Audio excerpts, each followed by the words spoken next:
రంగనాయసాగర్ project పైన గౌరవ మాజీ మంత్రి హరీష్ రావు గారు సీఎం గారు వెములాడ సభలో అయ్యా నీ రంగనాయసాగర్ భాగవతం మొత్తం బయట పెడతా అని చెప్పేసి అనగానే గురువారం రోజున హరీష్ రావు గారు ప్రెస్ మీట్ పెట్టి నేను ఒక గుంట కూడా కబ్జా చేయలేదని చెప్పేసి మీడియా ముఖంగా అనడం జరిగింది. నేను దానికి సంబంధించినటువంటి ఆధారాలు తీసుకొని ఈరోజు వీడికి రావడం జరిగింది. గత రాజరిక పరిపాలనలో రాజ్యం చేసిన కుట్రలో భాగంగా హరీష్ రావు ఒక ప్రత్యేక రాజ్యాన్ని సిద్దిపేట జిల్లాలో ఏర్పరచుకున్నాడు.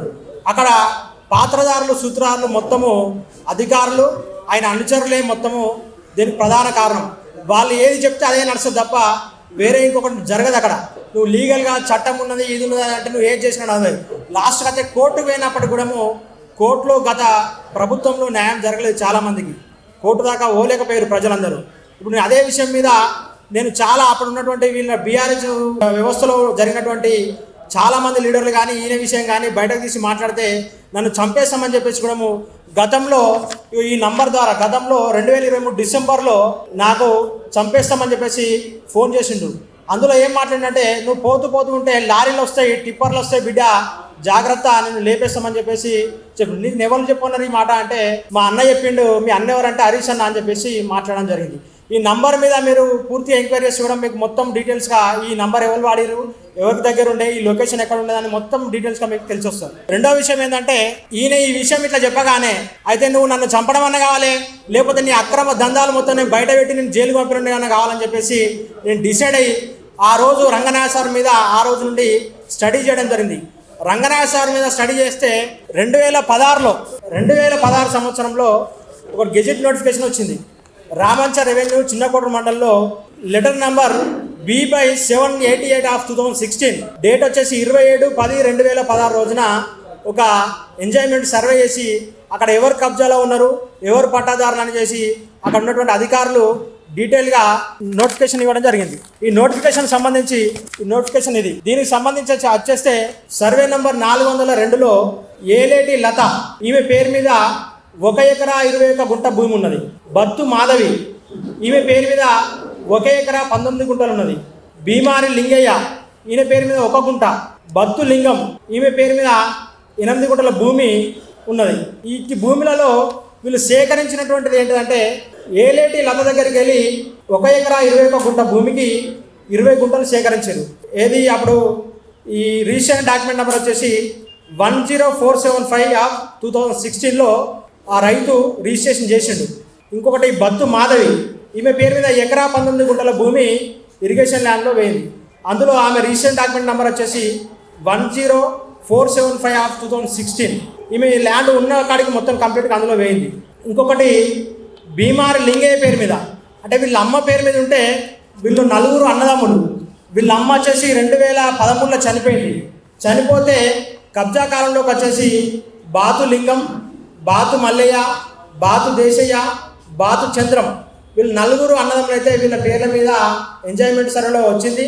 వీళ్ళకు ఉన్నటువంటి 2 ఎకరాల 4 గుంటలకి వెళ్ళి 8 గుంటల భూమిని రిజిస్ట్రేషన్ చేయడం జరిగింది. ఎవరికి రిజిస్ట్రేషన్ చేసింది ఇరిగేషన్ రిజిస్ట్రేషన్కు. దీని డాక్యుమెంట్ నెంబర్ వచ్చేసి 10540/2016 ఈ డాక్యుమెంట్ రిజిస్ట్రేషన్. ఇంకొకటి భీమార్ లింగయ్య పేరు మీద వచ్చేసి 1 గుంట ల్యాండ్ అక్విజిషన్ చేసిరు. దీని మీద 10474 డాక్యుమెంట్ నెంబరు 2016. ఈ భూమిలో 5 ఎకరాల 4 గుంటల భూమికి గాను 2 ఎకరాల 8 గుంటల భూమి ల్యాండ్ అక్విజిషన్ సేకరించిన తర్వాత మిగిలిన భూమి 2 ఎకరాల 36 గుంటల భూమి మాత్రమే ఉండాలి. ఈ 2 ఎకరాల 36 గుంటలకు గాను 2017 సంవత్సరంలో అంటే ఇక్కడ ఏలేటి లత పేరు మీద మిగిలినటువంటి 1 ఎకరా 1 గుంట భూమిని ఉప్పెన విజయకు తేదీ 30/10/2017 రోజున డాక్యుమెంట్ నెంబర్ వచ్చేసి 4659/2017 రోజున రిజిస్ట్రేషన్ చేశారు. ఇక్కడ 1 ఎకరా 1 గుంట మీకు రిజిస్ట్రేషన్ చేసారు. ఇంకా మిగిలింది వచ్చేసి భీమార్ లింగయ్య పేరు మీద 1 ఎకరా 36 గుంటలు 2018లో వచ్చేసి తేదీ 16/11/2018 రోజున డాక్యుమెంట్ నంబరు 3267/2018 ఈ ఏదైతే 4 అన్నదమ్ములు ఉన్నారో ఈ 4 అన్నదమ్ముల పేరు మీద సంబంధించిన మిగిలిన 1 ఎకరా 36 గుంటల భూమి ఏదైతే ఉండనో ఆ భూమిని సయ్యద్ బిన్ అబ్దుల్లా పేరు మీదకి రిజిస్ట్రేషన్ చేసింది. ఇక్కడ మీకు ఇక్కడనే విషయం గమనించాలి. 2018 వరకు అప్పటి వరకు హరీష్ రావు పేరున ఎక్కడ భూములు రాలే. ఈ 2017-18 ఇక్కడ 2 ఎకరాల 8 గుంటలు పోతే 2 ఎకరాల 36 గుంటల భూమి మాత్రమే ఉండాలి. మిగిలిన భూమి ఇరిగేషన్ది. ఇక్కడ వచ్చేసి 1 ఎకరా 1 గుంట ప్లస్ ఎకరా 36 గుంటలు కలిపితే 2 ఎకరాల 37 గుంటలు అవుతుంది. దాని తర్వాత హరీష్ రావు గారు రిజిస్ట్రేషన్ చేసుకున్నాడు. ఈయన రిజిస్ట్రేషన్ చేసుకున్నది ఎప్పుడంటే 2019 సంవత్సరం తేదీ 11/2/2019 రోజున తన్నీర్ హరీష్ రావు గారు సయ్యద్ బిన్ అబ్దుల్లా పేరు మీదకి వెళ్ళి కేవలం ఒక 3 నెలలనే ఈయన పేరు మీద మార్చుకున్నాడు. ఎంత చేసుకున్నాడు అంటే 1 ఎకరా 36 గుంటలు చేసుకున్నాడు. ఇక్కడ 1 ఎకరా 36 గుంటలకు వెళ్ళి మనకి ఇంతకుముందు సస్పెక్టెడ్ ఏంటంటే 2016లో ల్యాండ్ సేకరించినప్పుడు 1 ఎకరా 1 గుంట అలాగే వెళ్ళి ఒక గుంట కన్నా మైనస్ కావాలి, 2 ఎకరాల 36 గుంటలకి వెళ్ళినా 1 గుంట మైనస్ కావాలి. అట్లా మైనస్ కాకుండా 1 ఎకరా 36 గుంటలు ఇక్కడ 2019లో హరీష్ రావు గారు రిజిస్ట్రేషన్ చేసుకున్నారు. దాని తర్వాత వచ్చేసి 2022లో ఈ ఉప్పెన విజయ్ మీదకి ఏదైతే భూమి అయిందో ఉప్పెన విజయ్ మీదకి వెళ్ళి భూమి డాక్యుమెంట్ నెంబర్ వచ్చేసి 1490/2022 22లా 1 ఎకరా 1 గుంటకు 1 ఎకరం రిజిస్ట్రేషన్ చేసుకున్నాడు. రిజిస్ట్రేషన్ చేసుకున్న తర్వాత ఈ బత్తు దేశయ్య ఎవరైతే ఉన్నారో ఈ 4 అన్నదమ్ములు బత్తు దేశయ్య పేరు మీద 2023 రోజున 8 గుంటలు ఏదైతే ల్యాండ్ అక్విజిషన్ చేశారో ఆ భూమిని ధరణి పోర్టల్లో 2023లో నమోదు చేసి దేశీయ పేరు మీద విజయ్ మీదకి చేశారు. ఉప్పే విజయ్ మీద రిజిస్ట్రేషన్ చేసుకున్న తర్వాత 2024 జనవరి 27 రోజున ఉప్పన విజయ్ మీదకి వెళ్ళి 9 గుంటల భూమిని హరీష్ రావు గారు రిజిస్ట్రేషన్ చేసుకున్నారు. అసలు ఇక్కడ 2017-18 వచ్చేసి ఇక్కడ సస్పెక్టెడ్ ఉన్నది. మరి అలాంటి భూమిని హరీష్ రావు గారు క్రాస్ చెక్ చేసుకోకుండా గతంలో ఉన్నటువంటి పహానీలు కానీ వన్బీలు కానీ ఆ ల్యాండ్ రికార్డ్స్లో ఎవరున్నారు అనేది చెక్ చేసుకోకుండా ఆయన అప్పుడు ఇరిగేషన్ మంత్రిగా ఉండి కూడా కనీసం మినిమం కూడా క్రాస్ చెక్ చేసుకోకుండా ఇలా భూమి చేసుకొని నేను ఒక్క భూమిని కూడా 1 గుంట కూడా నేను తీసుకోలేదని చెప్పేసి ఇది చాలా విడ్డూరంగా అనిపిస్తుంది. ఇంకో విషయం ఏమిటంటే మీకు ఈ రిజిస్ట్రేషన్ డాక్యుమెంట్ చూపిస్తాం. మీకు రిజిస్ట్రేషన్ డాక్యుమెంట్లో ఏముంటుందంటే క్లియర్గా ఈ రిజిస్ట్రేషన్ డాక్యుమెంట్లో ఏదైతే వాళ్ళు రైతులు రిజిస్ట్రేషన్ చేస్తున్నారో ఇవి ఇరిగేషన్ చేసినటువంటి రిజిస్ట్రేషన్ డాక్యుమెంట్ ఒకటి మీకు హరీష్ రావు గారు చేసుకున్నటువంటి చూపిస్తా. హరీష్ రావు గారు ఎప్పుడు చేసుకున్నట్టు ఇది 11/2/2019 రోజున సయ్యద్ బిన్ అబ్దుల్లా పేరు మీదకి వెళ్ళి ఈయన రిజిస్ట్రేషన్ చేస్తున్నాడు. ఈయన రిజిస్ట్రేషన్ చేసుకున్నప్పుడు దీనికి మినిమము పాస్బుక్ పెడతారు. 1B కానీ పాస్బుక్ కానీ ఆ గతంలో వాళ్ళకి వచ్చిన లింక్ డాక్యుమెంట్ కానీ ఇవన్నీ పెడతారు. వీటికి ఎలాంటి డాక్యుమెంట్ లేదు, మాన్యువల్ పహాని కూడా దీంట్లో లేదు. ఇంకో డాక్యుమెంట్ ఉంటుంది, ఆ డాక్యుమెంట్ కూడా చూపిస్తా. ఎలాంటి పాస్బుక్ లేకుండా కూడా తన పేరు మీద రిజిస్ట్రేషన్ చేసుకున్నాడు. ఈరోజు వచ్చేసి నేను 1 గుంట కూడా రిజిస్ట్రేషన్ చేసుకోలేదు, అసలు భూమి నేను లీగల్ ఉన్న రైతుల దగ్గరికి వెళ్ళని చెప్పేసి చెప్తాను. హరీష్ రావు గారు 2020 ముందు మీరు ఏదైతే భూములు కొన్నారో ఏ ఒక్క డాక్యుమెంట్ కన్నా మీరు భూమి చూపిస్తే నేను దేనికంటే దానికి. ఇంకొక ఎగ్జాంపుల్ మీకు చెప్తా. ఈ 464 సర్వే నెంబర్లో రిజిస్ట్రేషన్ చేసుకున్నటువంటి భూమి ఏదైతే ఉన్నదో అందులో కూడా డాక్యుమెంట్ నెంబర్ వచ్చేసి 2231/2018. ఇందులో కూడా ఏం క్రియేట్ చేసిరంటే 2013 సంబంధించిన ఒక పహాని పెట్టారు. ఈ పహాని ప్రింట్ ఎప్పుడు తీసుకున్నారంటే 18/8/2018 రోజున తీసుకున్నారు. ఆన్లైన్లో 18/8/2018 రోజున ఈ ప్రింట్ తీసుకున్నారు. వీళ్ళు రిజిస్ట్రేషన్ ఎప్పుడైందంటే 14/8/2018 4 రోజుల ముందు రిజిస్ట్రేషన్ అయిన డాక్యుమెంట్కు 4 రోజుల తర్వాత ఒక పహాని తీసుకొని దీన్ని ఎంట్లో చేసి ఆన్లైన్లో ధరణి ఏదైతే డాక్యుమెంట్ ఆన్లైన్ చేస్తారో ఆన్లైన్ చేసి పెట్టేసి.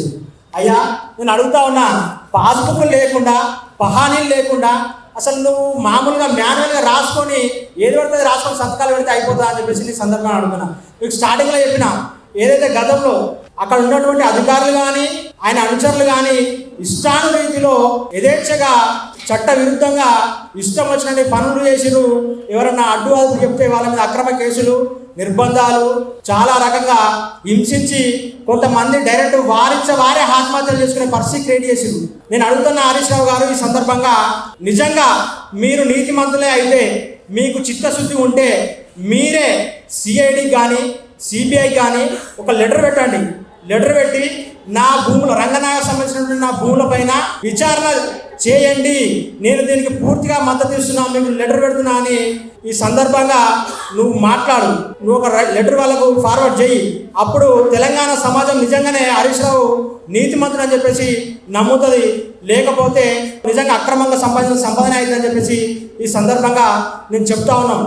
అందులో నీ పేరు మీదకి వెళ్ళి ఇంకా మిగతా వాళ్ళ పేరు మీదకి వెళ్ళి అంశాల పేరు మీదకి వెళ్ళి అలైన్మెంట్ అవన్నీ మారినాయి. నేను వాటి అన్నిటి గురించి కూడా మాట్లాడలేను. నిజంగా ఈ డాక్యుమెంట్లు ఏవైతే మీ మీదకి వచ్చినాయో ఇవన్నీ జెన్యూన్ అని ప్రూవ్ చేసుకోవడానికి మీరు నిజంగా సిబిఐ కానీ సిఐడి కానీ మీరు ఒక లెటర్ పెట్టండి అని చెప్పేసి నేను ఈ సందర్భంగా ఈ వేదిక నుండి మీకు సవాల్ విసురుతా ఉన్నాను. ఈ ల్యాండ్కి సంబంధించి ఏమైందంటే ఒక కేసు విషయంలో ఈ 8 గుంటలు ఏదైతే ఎక్సెస్ వచ్చిందని చెప్పేసినామో ఎక్సెస్ వచ్చిందని చెప్పేసి ఒక కేసు విషయంలో వీళ్ళు ఏం చేశారంటే బద్దులింగయ్య చనిపోతే ఇక్కడ ఉన్నటువంటి అధికారులు ప్రస్తుతానికి ఏంటంటే హైకోర్టులో ఒక కేసు నడుస్తుంది. ఆ కేసు కోసము నేను తప్పియడం కొరకు హరీష్ రావు గారిని తప్పియడం కొరకు ఇప్పుడున్నటువంటి ప్రస్తుతం ఇప్పుడున్నటువంటి అధికారులే ఎవరైతే బద్దులింగంకు చనిపోతే వాళ్ళ కొడుకు నోటీస్ ఇచ్చి ఈ 8 గుంటలకు సంబంధించినటువంటి డబ్బులను ఏవైతే రికవర్ చేశారు. ఆయనకు నోటీస్ ఇచ్చి రికవర్ చేస్తే ఆయన నోటీస్ కట్టి డబ్బులు కట్టాడు. నేను అడుగుతా ఉన్నా, అయ్యా ఇప్పుడు డబ్బులు ఓకే రికవర్ చేసారు, మరి రిజిస్ట్రేషన్ డాక్యుమెంట్ కూడా క్యాన్సిల్ చేయాలి కదా. అప్పుడు తప్పుడు పనులు చేసినటువంటి అధికారులను కూడా వాళ్ళ మీద క్రిమినల్ చర్యలు తీసుకోవాలి కదా. ఇవన్నీ మీకు కనబడతలేమని చెప్పేసి నేను ఈ సందర్భంగా అడుగుతా ఉన్నాను. అయ్యా కలెక్టర్ గారు దీన్ని మీరు మళ్ళీ ఒకసారి పరిశీలించాలని కూడా ఈ సందర్భంగా ఈ వేదికలను నేను కోరుకుంటా ఉన్నాను.